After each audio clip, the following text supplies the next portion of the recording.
Juniors, welcome back to the channel. तो आज हम लोग पढ़ने वाले हैं मानव में पाचन, जो कि हमारा सेकंड टॉपिक है जैव प्रक्रम चैप्टर का। अगर अभी न्यूट्रिशन जो फर्स्ट टॉपिक था पोषण वो नहीं देखा है तो जाके चेक कर सकते हो आप, और हो पाए तो मैं डिस्क्रिप्शन में लिंक दे दूँगी।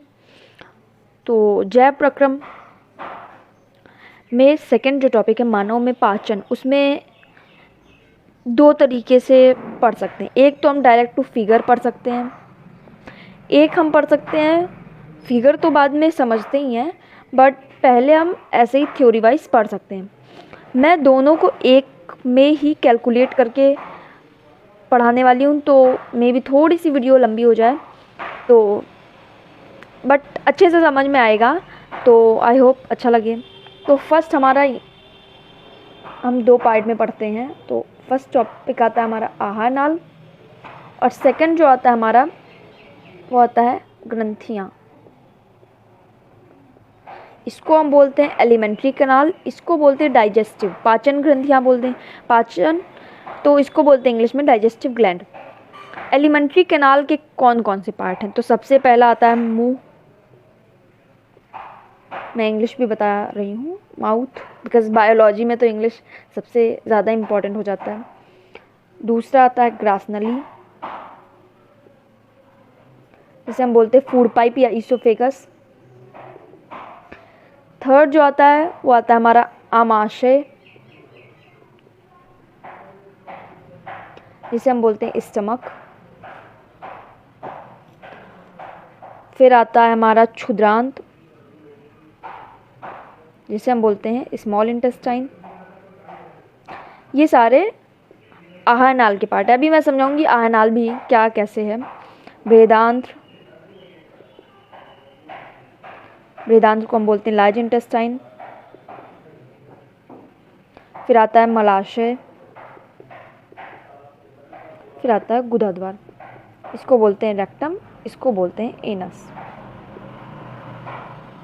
अब ग्रंथियों में क्या क्या आता है? तो पहला हम जैसे फिगर देखते हैं या फिर जैसे स्टार्ट करते हैं तो माउथ सबसे पहला आता है लार ग्रंथि, ये माउथ में पाई जाती है। सेकंड जो आता है हमारा यकृत। यकृत पाचन में हम ग्रंथियों में ही पढ़ते हैं, वैसे इसके बहुत सारे वर्ग हैं, लेकिन यहाँ पे मेन ये बाइल जूस सीक्रेट करता है, तो हम इसको एज अ ग्रंथि लेते हैं।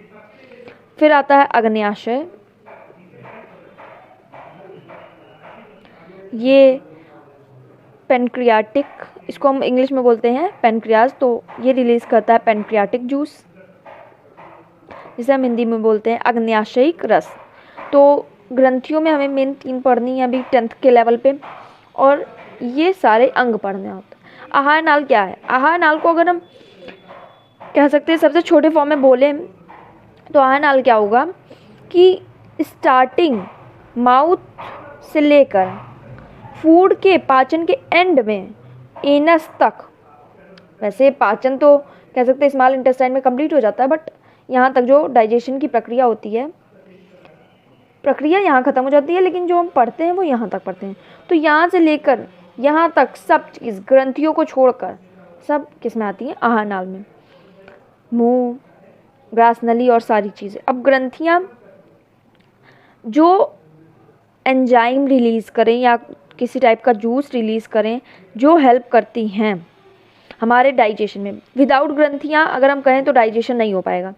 लार ग्रंथि, बाइल जूस, और एक इसमें अगर हम ग्रंथियों में पढ़ें तो वैसे आमाशय को हम ग्रंथि में नहीं लेते हैं, लेकिन ये भी काफ़ी सारे जूस कह सकते हैं, काफ़ी सारे एंजाइम रिलीज़ करता है स्टमक।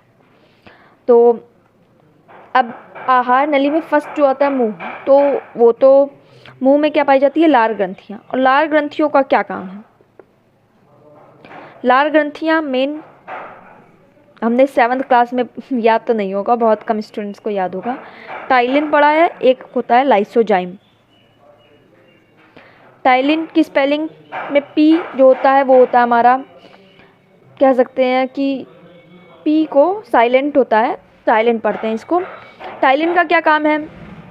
तो टाइलिन का जो मेन वर्क है वो है कार्बोहाइड्रेट को माल्टोज में तोड़ना, मैं यहाँ लिख नहीं रही हूँ, जगह नहीं है। और ये क्या होता है, एंटीटॉक्सिन होता है। ठीक। अब ग्रासनली, तो ग्रासनली कहाँ से होती है? ग्रासनली में फर्स्ट तो है ईसोफेगस में किसी प्रकार का पाचन नहीं होता, माउथ में थोड़ा बहुत पाचन होता है, थोड़ा बहुत टूटते हैं, ये कुछ वर्क करते हैं, लेकिन ग्रासनली एक ऐसा पार्ट है आहार नाल का या पाचन का जहाँ पे किसी प्रकार का भी कोई पाचन नहीं होता। अब ग्रासनली में होता क्या, तो वो माउथ से आमाशय को जोड़ने का एक रास्ता होता है, और आमाशय, मुंह से आमाशय तक जो फूड जाता है वो बहुत ज़्यादा कह सकते हैं बिल्कुल डाइजेस्ट तो होता नहीं है। तो ये ग्रासनली क्या होती है, काफ़ी लचीली होती है। और ग्रासनली से पहले एक पार्ट आता है, वो आता है हमारा ग्रसनी। अब ग्रसनी क्या है, तो ग्रसनी मुंह के एंड पे जो एक पार्ट होता है उसे हम ग्रसनी बोलते हैं।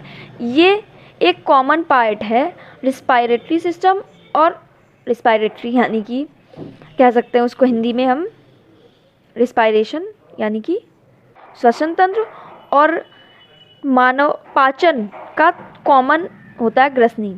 यहीं से हम सांस लेते हैं, यहीं से हम खाना निगलते हैं। अब आमाशय तक जाने के लिए ग्रासनली में कोई तो गति होती होगी, तो उस गति को हम बोलते हैं क्रमानुकुंचन। ये थोड़ा सा हिंदी नेम है तो, और इंग्लिश भी नेम ऐसा ही है इसका, पेरिस्टाल्टिक मूवमेंट। ये वैसे जल्दी क्वेश्चन में आता नहीं है एमसीक्यू में, बट हाँ ये थोड़ा अच्छा क्वेश्चन है तो मैंने सोचा बता दूं।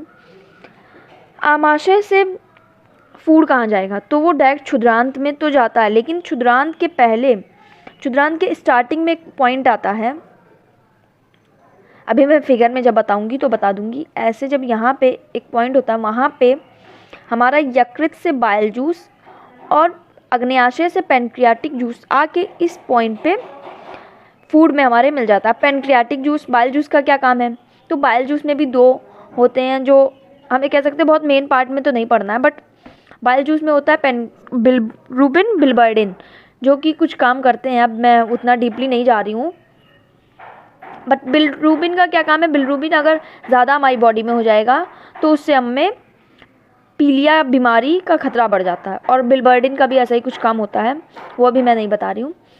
बाइल जूस का ये कुछ वर्क है, और पैनक्रियाटिक जूस के क्या वर्क हैं, तो पैनक्रियाटिक जूस का मेन जो होता है हमारे, वो डाइजेशन में हेल्प करता है, कुछ चीज़ों के डाइजेशन में ये हेल्प करता है, ग्लूकोज को तोड़ने में हेल्प करता है, तो ये सब इसका काम है। अब उसके बाद जब क्षुद्रांत में पहुंच जाता है भोजन, तो लगभग, क्योंकि आमाशय में तो अभी मैंने बहुत सारी चीज़ें बताई नहीं हैं, जैसे कि आमाशय जठर ग्रंथि रिलीज़ करता है। जठर ग्रंथि क्या है, जठर ग्रंथि एक ग्रंथि से लगभग 4 से 5 एंजाइम रिलीज होते हैं।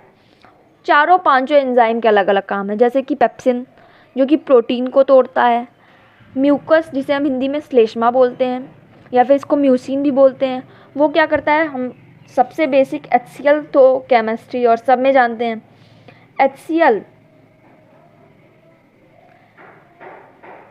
इसे क्या करता है कि HCl जो, अगर आपने कभी पहले सुना हो कि HCl बहुत ज़्यादा हार्मफुल होता है, अगर हमें डायरेक्ट आमाशय पर कोई चीज़ ना हो तो HCl हमारी आमाशय की दीवारों को ख़त्म करने की ताकत रखता है, तो उससे श्लेष्मा म्यूकस बचाता है। गैस्ट्रिक एक एंजाइम है, गैस्ट्रिक का क्या काम है, तो गैस्ट्रिक और लाइपेज दोनों का एक ही काम है, वो वसा को तोड़ता है, फैट को ग्लिसरॉल में चेंज करता है।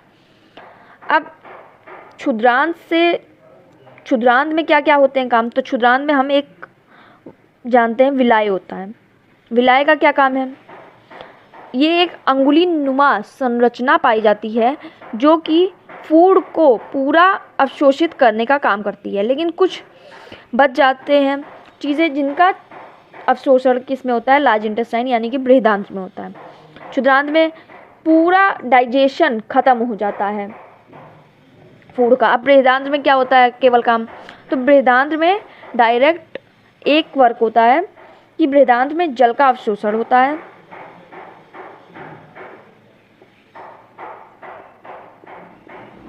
जल का अवशोषण होता है। कुछ चीज़ें जो क्षुद्रांत नहीं अवशोषित कर पाती, जैसे कि कुछ विटामिन्स होते हैं, कुछ खनिज पदार्थ होते हैं, वो भी बृहदांश अवशोषित करती है। उसका पाचन तो नहीं होता, बट हाँ कहीं कहीं बोल दिया जाता है कि पाचन होता है। अब बृहदांश से फूड जाता है किसमें, तो मलाशय में चला जाता है। मलाशय में क्या वर्क होता है, तो मलाशय में जो कह सकते हैं जो वेस्ट मटेरियल होते हैं, वेस्ट मटेरियल जो हमारे ह्यूमन बॉडी में हो इतनी पावर ही नहीं है जिन्हें कह सकते हैं कि डाइजेस्ट कर पाएँ, तो वो सारे मलाशय में आ जाते हैं। मलाशय से गुदाद्वार होते हुए बॉडी के लिए ये हार्मफुल भी होते हैं, तो इन्हें बॉडी से निकाल देना ज़्यादा अच्छा होता है। तो अब हमने ऐसे विदाउट फिगर सब समझ लिया। अब एक बार हम फिगर में देख लेते हैं क्या कैसे होता है। यहाँ पे मैंने एक रफली फिगर बना लिया है। बहुत अच्छा फिगर नहीं है, आप बुक से ही, अपनी एनसीईआरटी बुक से ही प्रेफर कीजिएगा अपना जो फिगर है। तो ये यहाँ पे होता है सलाइवरी ग्लैंड यानी कि लार ग्रंथि। मैं फिगर में भी बता देती हूँ कौन से पार्ट कहाँ हैं। ये तो हम जानते हैं, ये माउथ है, मुंह है हमारा। यहाँ पे जो मैंने बताया था ग्रसनी होता है, ये पार्ट है ग्रसनी का। यहाँ से ही जो हम ऑक्सीजन या जो भी गैस लेते हैं वो भी यहाँ से, और फूड भी हमारा इसी सेम पाइप से यहाँ तक सेम आता है। फिर उसके बाद अलग अलग चीज़ें हो जाती हैं। ये होती है हमारी फूड पाइप जिसे हम बोलते हैं ग्रास नली, ईसोफेगस भी जिसे हम बोलते हैं। इसमें जो मूवमेंट होता है मैंने अभी बताया था, आई होप याद हो, मैं फिर से नहीं बता रही हूँ। इसे हम बोलते हैं आमाशय, इसे हम बोलते हैं यकृत, इंग्लिश में लीवर। लीवर में ये जो पार्ट है यहीं पे बनता है बाइल जूस, यानी कि ये है गाल ब्लैडर। बनता नहीं है, यहाँ पे स्टोर होता है। बनता लीवर में ही है, स्टोर इस पार्ट में होता है गाल ब्लैडर में। ये हमारी जठर ग्रंथि। अब फूड यहाँ से आया, यहाँ पे होते हुए जठर ग्रंथि है, यहाँ पे HCl रिलीज हो रहा है एक साइड जठर ग्रंथि से मैंने जो चार पांच एंजाइम यहाँ से रिलीज होते हैं, तो चारों पांचों यहाँ पे वर्क करते हैं। काफ़ी टाइम तक यहाँ पे फूड रहता है। HCl से बचाता कौन है, श्लेष्मा बचाता है हमें। पेप्स और प्रोटीन का जो स्टार्ट होता है, कह सकते हैं प्रोटीन का पाचन जब स्टार्ट होता है तो सबसे पहले प्रोटीन का पाचन यहीं पे स्टार्ट होता है, और कार्बोहाइड्रेट का लार ग्रंथि द्वारा यहाँ पे स्टार्ट हो जाता है। और HCl का क्या कार्य है, तो HCl का कार्य है जो भी सूक्ष्म जीव या हानिकारक चीज़ें आ जाती हैं विद फूड, उसे क्या करता है, तोड़ने का काम करता है HCl। फिर यहाँ से फूड होते हुए यहाँ एक पॉइंट आता है, मतलब पॉइंट तो नहीं कह सकते, यहाँ पे एक फिगर है जिसे हम बोलते हैं ग्रहणी। इसे हम क्षुद्रांत का एक पार्ट मानते हैं। यहाँ पे क्षुद्रांत स्टार्ट हो जाता है, स्मॉल इंटेस्टाइन। यहीं पे आकर बाइल जूस और अग्न्याशयिक रस दोनों आकर यहीं पे मिलते हैं। इसे गाल ब्लैडर को मैंने अभी तक हिंदी में ही नहीं बताया था, इसे बोलते हैं हम पित्त की थैली,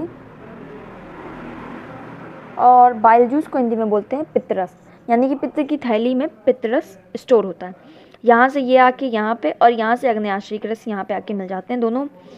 पित्त की थैली का मैंने पहले वर्क बताया है कुछ, और जो अग्न्याशयिक रस होते हैं उसके भी कुछ कार्य हैं, जैसे कि ग्लूकोज को तोड़ना, और ये सारे काम नॉर्मल काम है इसके।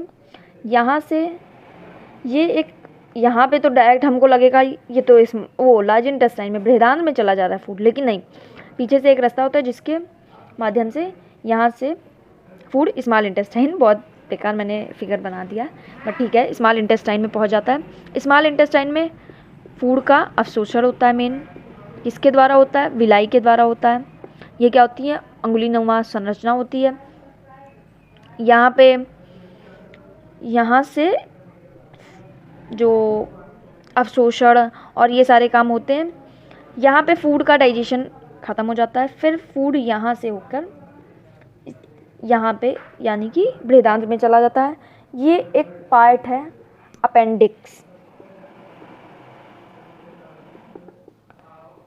परिशेषिका जिसे हिंदी में बोलते हैं।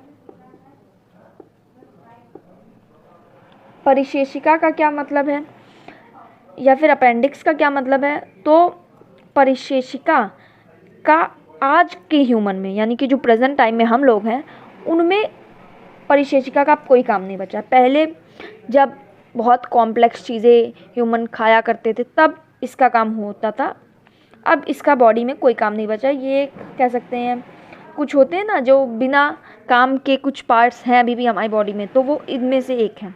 बृहदान्त में हमारा वाटर, विटामिन कुछ अवशोषित होते हैं जो कि क्षुद्रांत में नहीं हो पाते हैं।